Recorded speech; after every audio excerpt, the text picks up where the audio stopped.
नमस्कार, good morning. आपके साथ मैं हूं करुणा शंकर शर्मा। बड़ी खबर के साथ शुरुआत करें वॉर जोन से। बड़ी खबर है, बेरूत के दाहिया में आईडीएफ का बड़ा हमला हुआ है। हमले में पूरी तरह से तबाह हो गई है इमारत। दूर तक दिखा है आग और धुएं का गुबार। तस्वीर हम आपको दिखाते हैं बेरूत के दाहिया की, जहां पर एक बार फिर से आईडीएफ की तरफ से बड़े हमले को अंजाम दिया गया और पूरी की पूरी इमारत पल भर में ही मलबे में तब्दील हो गई। एक और बड़ी खबर है बेरूत से ही। बेरूत के ललाकी में आईडीएफ हमले की तस्वीर सामने आई है। आईडीएफ ने ललाकी में 4 बम गिराए हैं। भारी तबाही यहां पर हुई है। हमले के बाद इलाके में अफरा तफरी मच गई।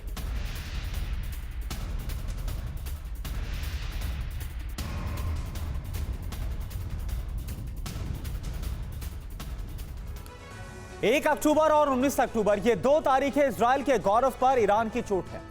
1 अक्टूबर को 200 मिसाइल हमले और 19 अक्टूबर को नेतन्याहू के घर पर हमला। इजरायल ने इन दोनों हमलों का हिसाब चुकता करने की ठान ली है।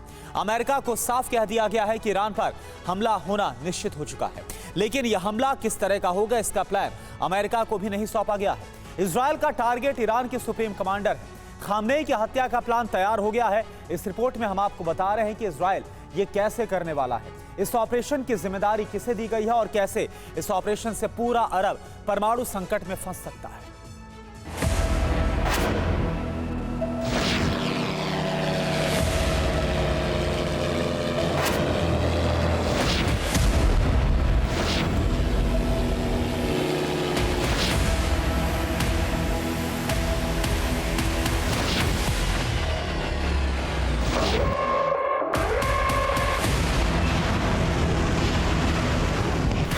अक्टूबर को इजरायल के कैसारिया में इजरायली प्रधानमंत्री बेंजामिन नेतन्याहू के घर पर ड्रोन हमला हुआ।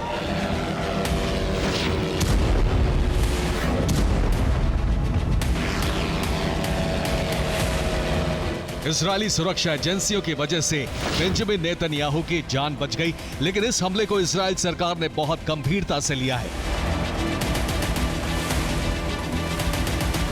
और ईरान पर बड़े पलटवार होना निश्चित है।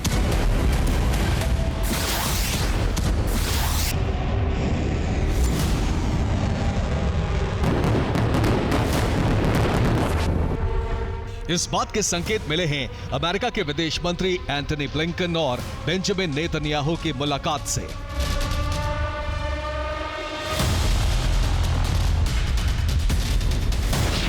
अक्टूबर को अमेरिकी विदेश मंत्री एंटनी ब्लिंकन तेल अवीव पहुंचे और अरब में शांति स्थापना का राजनयिक प्रयास किया,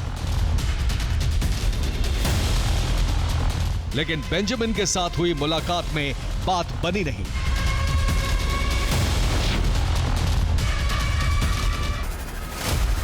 यानी अमेरिका के विदेश मंत्री कह रहे हैं कि ईरान पर हमलों का मतलब होगा युद्ध का विस्तार, क्योंकि इजरायल ने ड्रोन हमले का दोषी ईरान को माना है और पलटवार ईरान पर ही किए जाएंगे।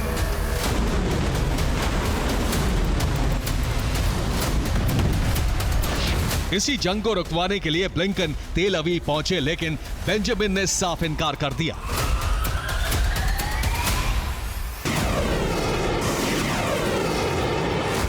ब्लिंकन ने इजरायल से तेहरान पर हमले ना करने के लिए कहा। बेंजामिन ने कहा कि मेरी हत्या के प्रयास को नजरअंदाज नहीं किया जा सकता। अमेरिका ने तेहरान पर हमलों के लिए अनुमति नहीं दी। इजरायल ने कहा है कि ईरान पर सरप्राइज हमले होने जरूरी हैं।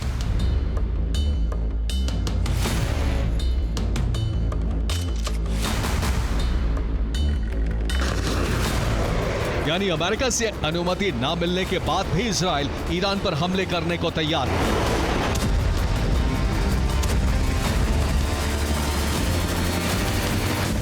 लेकिन अमेरिका से रिश्ते बिगड़ने के खतरे को देखते हुए इसका दूसरा रास्ता निकाला गया है।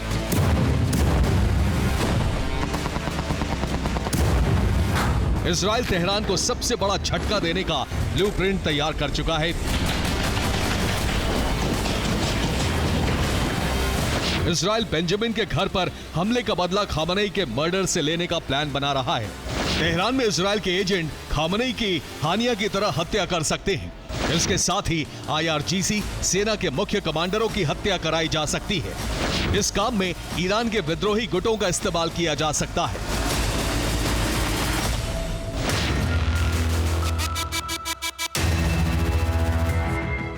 ईरान के करीब करीब हर विभाग में इजराइल के एजेंट सक्रिय हैं और इसके साथ ही ईरान में चलने वाले कई विद्रोही संगठन भी खमेनी की हत्या कराना चाहते हैं ताकि उनके मकसद पूरे हो सकें।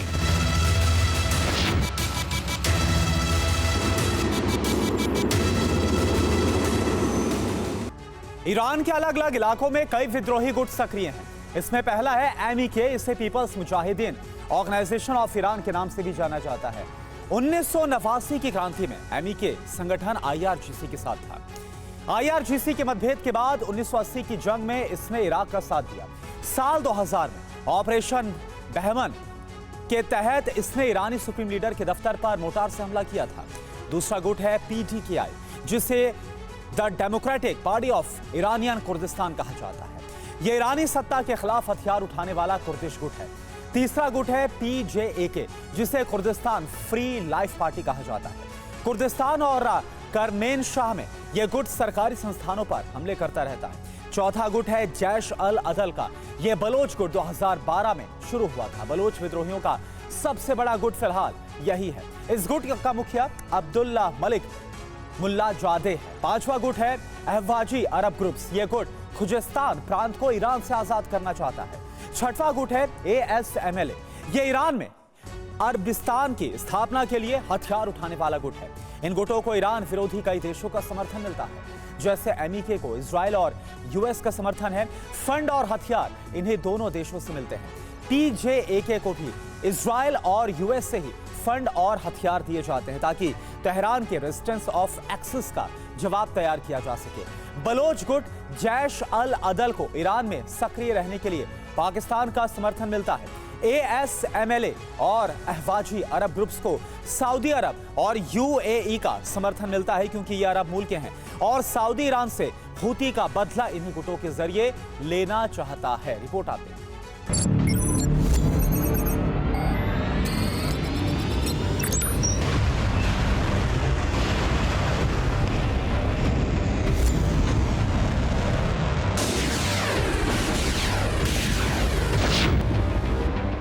इजराइल तेहरान को गृह युद्ध में झोंकने की तैयारी कर रहा है और साफ है कि इससे एक्सिस ऑफ रेजिस्टेंस का मूवमेंट कमजोर होगा।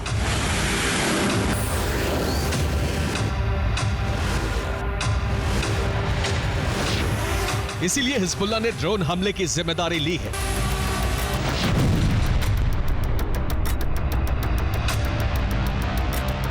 हिजबुल्लाह की मीडिया प्रभारी मोहम्मद अफीफ ने 23 अक्टूबर को प्रेस कॉन्फ्रेंस की।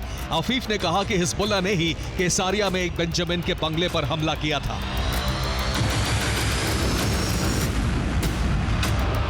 लेकिन इजराइल का मानना है कि अब रेजिस्टेंस की जड़ यानी तेहरान को भस्म करके ही खतरा खत्म किया जा सकता है। इसीलिए तेहरान में बड़े कोवर्ट ऑपरेशन को हरी झंडी दे दी गई है और तेहरान ने इससे निपटने के लिए डिफेंस से लेकर न्यूक्लियर ऑफेंस तक की तैयारी शुरू कर दी है।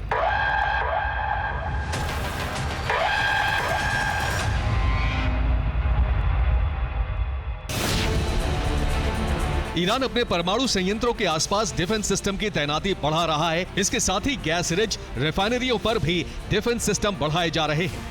खामनेई के घर और दफ्तर की सुरक्षा में रूसी डिफेंस सिस्टम लगाए गए हैं।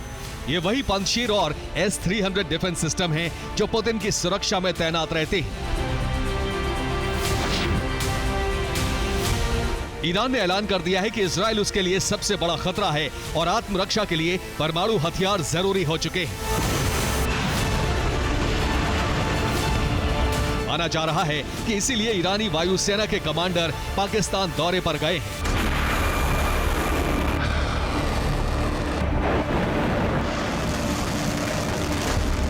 ईरानी वायुसेना के ब्रिगेडियर जनरल वाहिदी एक डेलीगेशन के साथ इस्लामाबाद पहुंचे हैं। वो नूर खान एयरबेस इस्लामाबाद में ठहरे हैं।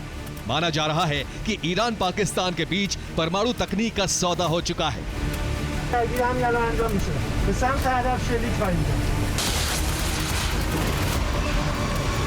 ईरान पहले ही 90% तक यूरेनियम संवर्धित कर चुका है और पाकिस्तान से परमाणु तकनीक मिलने के बाद वह बहुत जल्द परमाणु बम बनाकर इजराइल को संकट में डाल सकता है।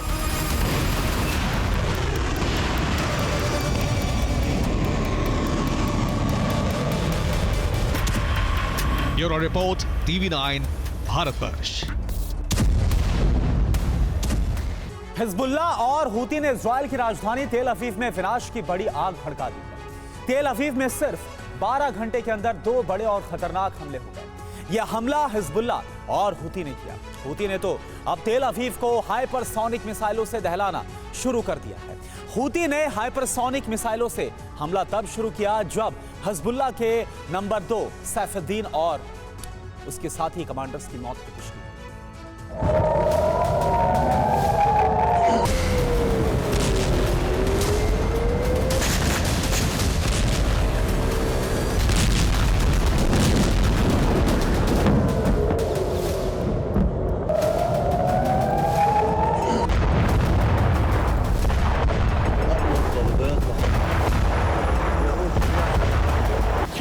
हिजबुल्ला बैलिस्टिक मिसाइलों से विस्फोट कर रहा है। हूती हाइपरसोनिक मिसाइल से धावा बोल रहा है। इराक के इस्लामिक रेजिस्टेंस ड्रोन की बरसात कर रहे हैं। हमास रॉकेट से हाहाकार मचा रहा है और इसी के साथ इजराइल की राजधानी तेल अवीव के संहार का खतरनाक दौर शुरू हो गया है।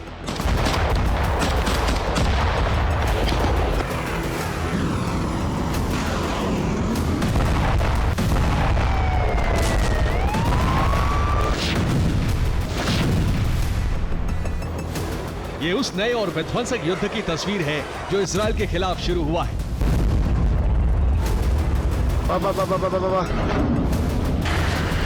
हिजबुल्ला, हूती, इस्लामिक रेजिस्टेंस और हमास न सिर्फ एक साथ आ गए हैं बल्कि एक साथ तेल अवीव को पूरी तरह दहला रहे हैं।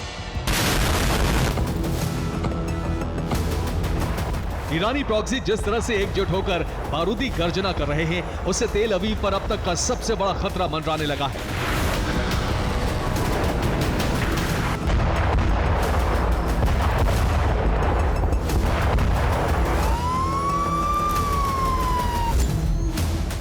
इजराइल के होम कमांड ने अगले आदेश तक तेल अवीव में आपातकाल घोषित कर दिया है और एक खतरे को देखते हुए तेल अवीव के लोगों को बंकर में रहने की सख्त हिदायत दी गई है।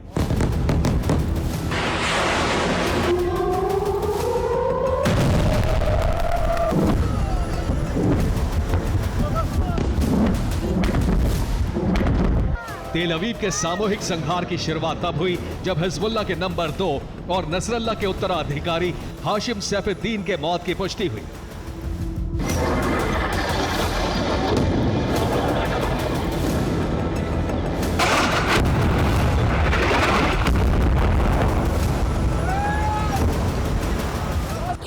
सैफुद्दीन का शव उसी जगह मिला है जहां नसरल्ला मारा गया था।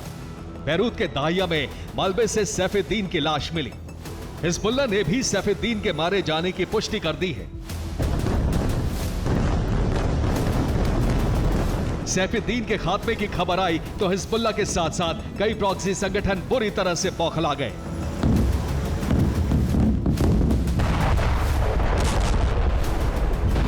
और इसी के साथ तेल अवीव के अस्तित्व को मिटाने का मिसाइल मिशन लॉन्च हो गया।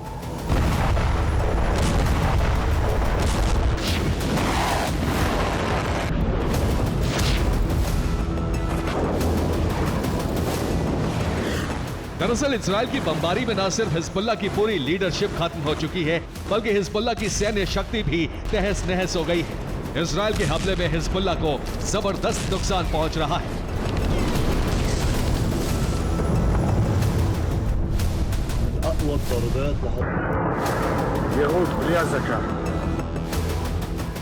ऐसे में हिजबुल्ला को बचाने के लिए, उसके बैकअप के लिए हूती समेत कई प्रॉक्सी संगठन आ गए हैं।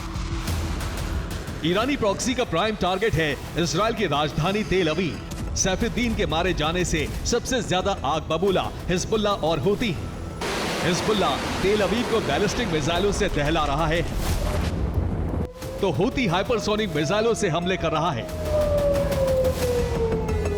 यह पहली बार है जब तेल अवीव में हूती ने हाइपरसोनिक मिसाइल से हमला किया है।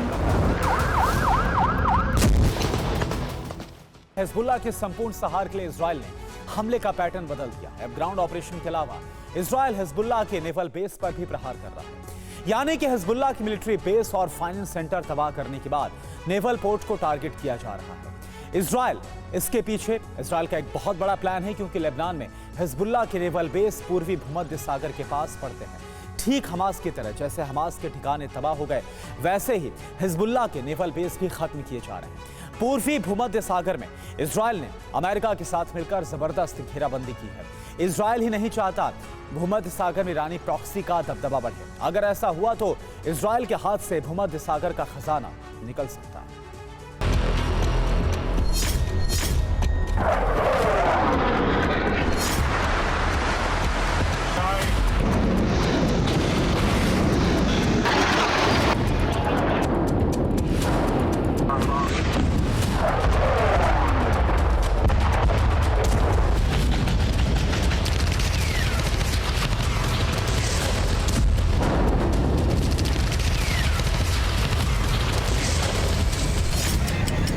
और इस तरह एक बिल्डिंग 3 सेकंड में खाक हो गई।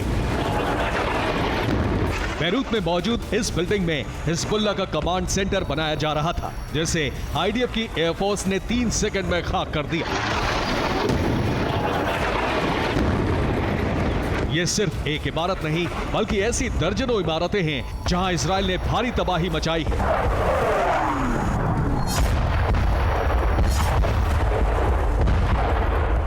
इन हमलों में तब और तेजी आई जब से आईडीएफ ने ग्राउंड ऑपरेशन शुरू किया।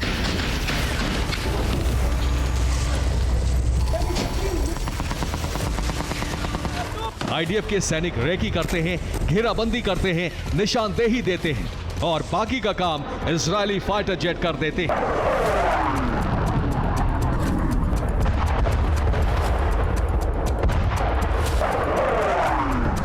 दिन में बम बरसते हैं, रात में अग्निकांड होते हैं। बारूद अब लेबनान की तकदीर बन चुका है। देखिए कैसे रात के अंधेरे में एक मिसाइल गिरी तो एक पूरा इलाका आग की चपेट में आ गया।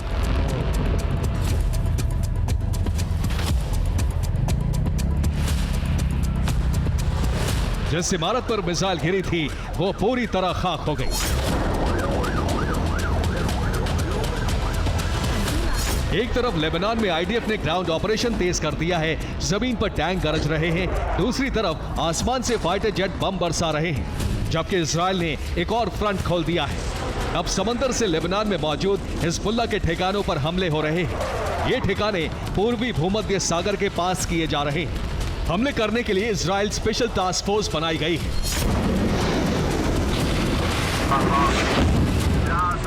इस वक्त इजराइल को सबसे बड़ा खतरा भूमध्य सागर की तरफ से है, क्योंकि इसी फ्रंट से हिजबुल्लाह के लड़ाके हमला कर रहे हैं। इजराइल के नेवल पोर्ट को निशाना बनाया जा रहा है। हिजबुल्लाह के अलावा गाजा लड़ाके भी हमले में शामिल हैं।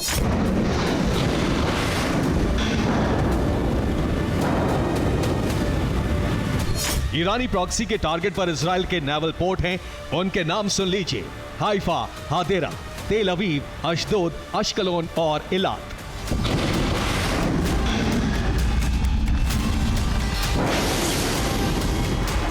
इनमें से पूर्वी भूमध्य सागर की तरफ पड़ने वाले 5 नेवल पोर्ट पर लगातार हमले किए जा रहे हैं।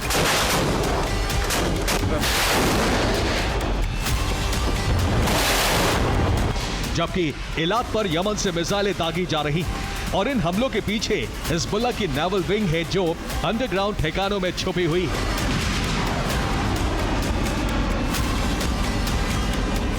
इजराइल ने ऑपरेशन सागर शुरू किया है, जिसमें ईरान के प्रॉक्सी ठिकानों पर हमले के लिए आईडीएफ ने स्पेशल फोर्स बनाई है।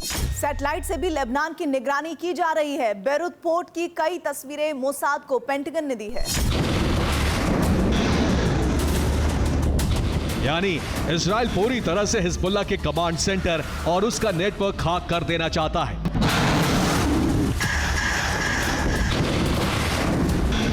ग्राउंड फाइटर्स को खत्म करने के बाद समंदर से हमले करने वाले लड़ाकों को निशाना बनाया जा रहा है। लेबनान के पास अमेरिका और इजराइल ने अपने युद्धपोत लगा दिए हैं, जबकि ईरान और यमन के पास टास्क फोर्स पहले से ही तैनात है। दरअसल इजराइल को इस बात का भी खतरा है कि कहीं ईरानी प्रॉक्सी इजराइल के गैस फील्ड पर हमला ना कर दें। खासतौर से उन पर जो एकदम लेबनान के पास पड़ते हैं। इसलिए इजराइल ने सबसे पहले लेबनान की राजधानी बैरूत में मौजूद हिजबुल्लाह ठिकाने को नष्ट किया।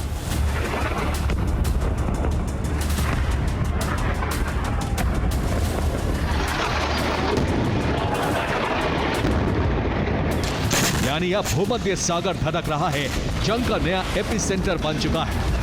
लेबनान में कभी भी बारूदी जलजला आ सकता है।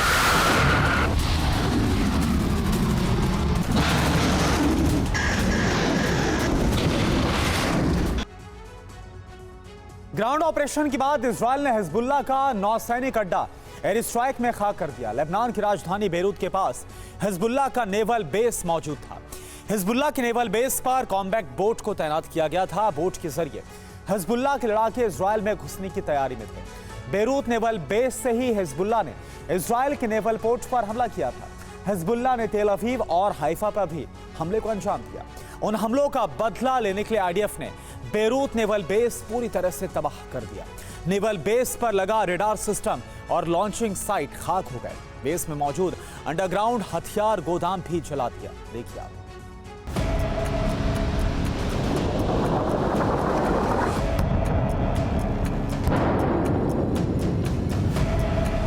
सिर्फ बैरूत पोर्ट ही नहीं बल्कि लेबनान के दूसरे तटीय शहरों पर भी हमले शुरू कर दिए हैं।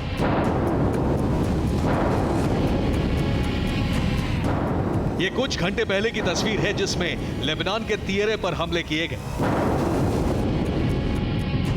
तियरे पोर्ट पर भी हिजबुल्लाह का नेवल बेस था जिसे आईडीएफ ने उड़ा दिया। लेबनान पर ठीक उसी पैटर्न पर हमले किए जा रहे हैं जैसे गाजा में किए गए थे।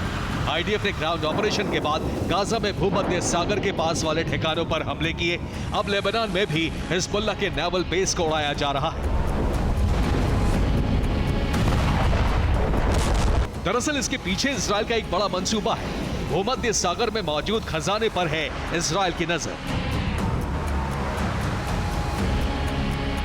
गाजा की तरह लेबनान से हिजबुल्लाह का सफाया करने के बाद इजराइल भूमध्य सागर में बड़ा प्रोजेक्ट शुरू कर सकता है। भूमध्य सागर में फिलिस्तीन जल क्षेत्र में एक बड़ा नेचुरल गैस फील्ड है। माना जा रहा है इजराइल इसे अपने कब्जे में ले सकता है।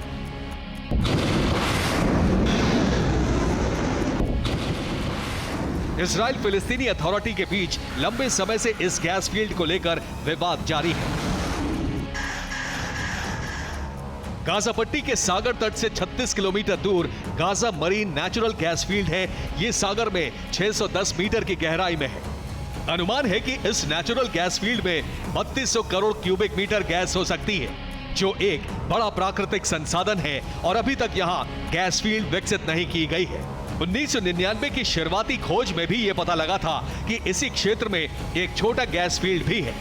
इस छोटे क्षेत्र में 300 crore cubic metre natural gas होने का अनुमान लगाया गया था। माना यह जा रहा है कि इजराइल इस नेचुरल गैस फील्ड को अपने कब्जे में लेकर भविष्य में इंफ्रास्ट्रक्चर तैयार करके गैस निकालने का काम शुरू करने वाला है। लेकिन इस गैस फील्ड पर हमास की तरह हिजबुल्लाह की भी नजर है। मोसाद का इनपुट है कि गाजा मरीन के मुनाफे को ईरानी प्रॉक्सी संगठन इजराइल पर हमले में इस्तेमाल करेंगे। इसीलिए इजराइल लेबनान से हिजबुल्लाह का सफाया इसी तरह कर देना चाहता है जैसा वो गाजा में हमास पर प्रहार करके कर रहा है। Bureau report, TV9 Bharatvarsh. और देखिए बड़ी खबर, बैरूत के दाहिया में इजराइल की एयर स्ट्राइक। आईडीएफ ने ताबड़तोड़ 11 हवाई हमलों का अंजाम दिया। आईडीएफ के हमले में कई इमारतें तबाह हो गई। तस्वीर आप देखिए।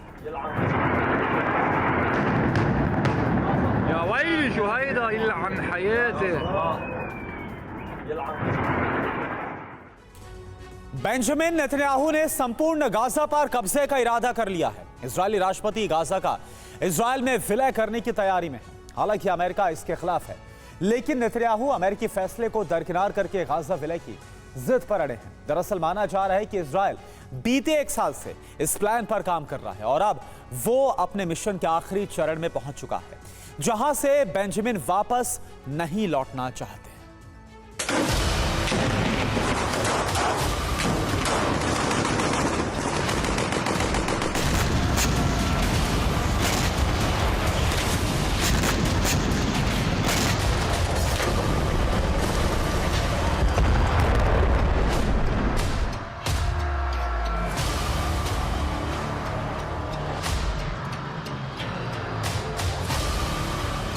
उत्तरी गाजा, गाजा का वो हिस्सा जहां अल मवासी के बाद इस वक्त सबसे ज्यादा आबादी मौजूद है और यही फिलहाल इजराइल का प्रमुख टारगेट है। बीते 96 घंटों से उत्तरी गाजा के कोने कोने में बारूदी कोहराम मचा है। आईडीएफ के प्रचंड प्रहार ने जबालिया से लेकर बेत लाहिया तक भूचाल ला रखा है।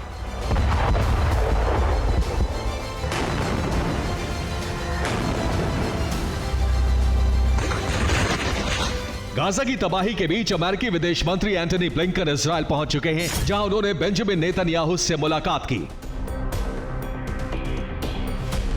मगर इस मुलाकात में कुछ ऐसा हुआ जिसने बेंजामिन के संपूर्ण गाजा अधिग्रहण प्लान से पर्दा उठा दिया। सवाल उठ रहे हैं कि क्या वाकई इजरायली पीएम पूरे गाजा को इजराइल में मिलाने की तैयारी में है?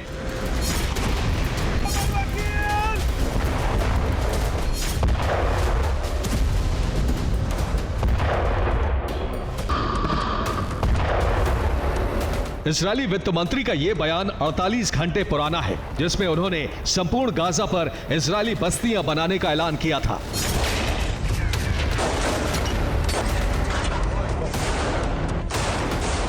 एंटनी ब्लिंकन और नेतन्याहू की मीटिंग में जो हुआ उसने इजरायली वित्त मंत्री की बात पर मुहर लगा दी है। दरअसल ब्लिंकन और नेतन्याहू के बीच 3 प्रमुख मुद्दों पर चर्चा हुई। नंबर 1, बंधकों की सुरक्षित वापसी कैसे की जाए। नंबर 2, जंग के बाद गाजा में स्थिर सरकार कैसे लाई जाए। नंबर 3, इजराइल गाजा पर कब्जा नहीं करेगा, बेंजामिन जंग के बाद उसे स्वतंत्र छोड़ेंगे और इस बात का ऐलान वो सार्वजनिक तौर पर करेंगे।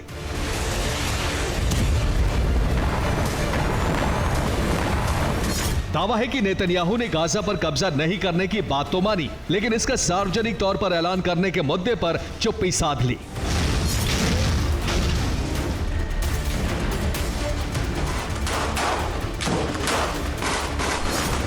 नेतन्याहू के इस रवैये के बाद माना जा रहा है कि इजराइल गाजा पर पूर्ण कब्जे की तैयारी में है। उनका प्लान जंग के बाद यहां इजरायली लोगों को बसाकर हमास के खतरे को हमेशा हमेशा के लिए खत्म करने का है।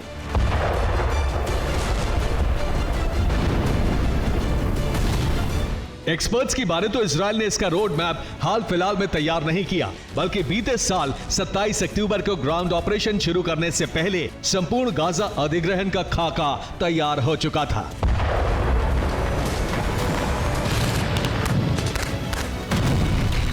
कैसे, वो हम आपको बताते हैं।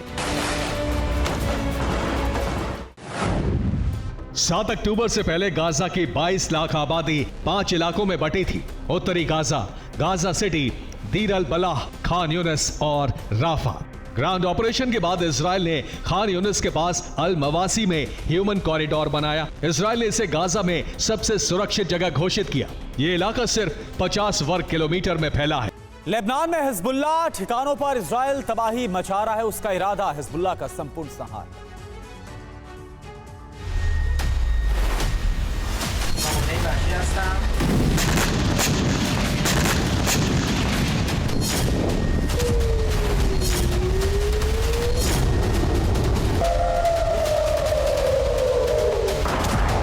इजराइल के एयर स्पेस में ईरानी प्रॉक्सी के ड्रोन ऐसे घूम रहे हैं जैसे परिंदे उड़ान भर रहे हैं।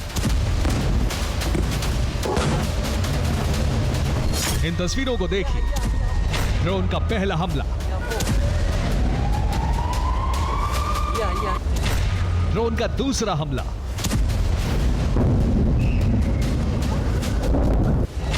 ड्रोन का तीसरा हमला,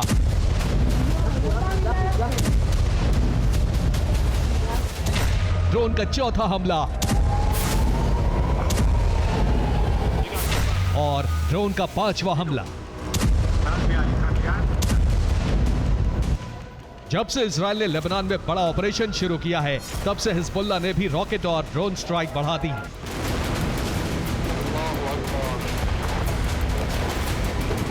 लगातार हिजबुल्लाह के ड्रोन इजराइल को दहला रहे हैं और इजराइल की सबसे बड़ी नाकामी यह है कि इजराइल के प्रधानमंत्री बेंजामिन नेतन्याहू के घर पर भी ड्रोन अटैक हो गया।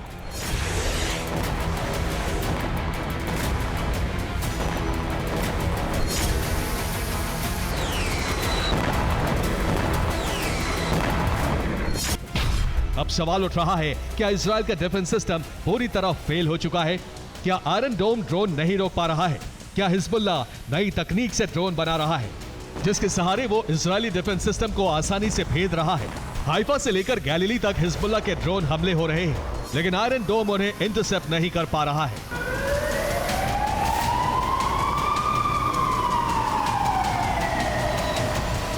हालात ऐसे हैं कि इजराइल के कई शहरों में लगातार सायरन बज रहे हैं। इस वीडियो को देखिए जिसे हिजबुल्लाह ने जारी किया है। इसमें इजरायली डिफेंस सिस्टम के एकदम पास तक ड्रोन पहुंच जाता है और डोम एक्टिव भी नहीं हो पाता, फिर उसके बाद उसके पर खच्चे उड़ जाते हैं।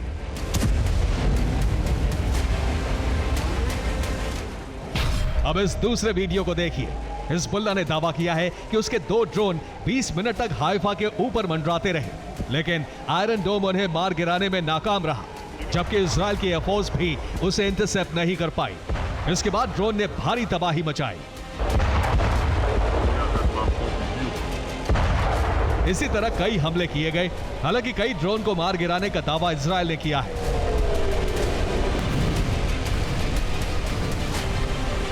लेकिन बेंजामिन नेतन्याहू के घर पर ड्रोन अटैक साफ तौर पर बताता है कि इजराइल की सुरक्षा घेरे की धज्जियां उड़ चुकी हैं।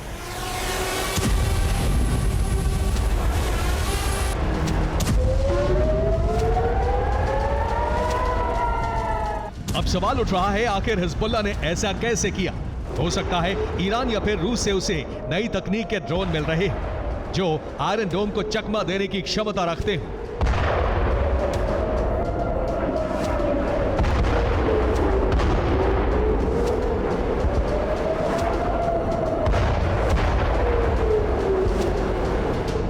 इजराइल ये जान चुका है, पिछले 7 अक्टूबर को हुए हमास के हमले ने उसके सुरक्षा घेरे की पोल खोल दी थी।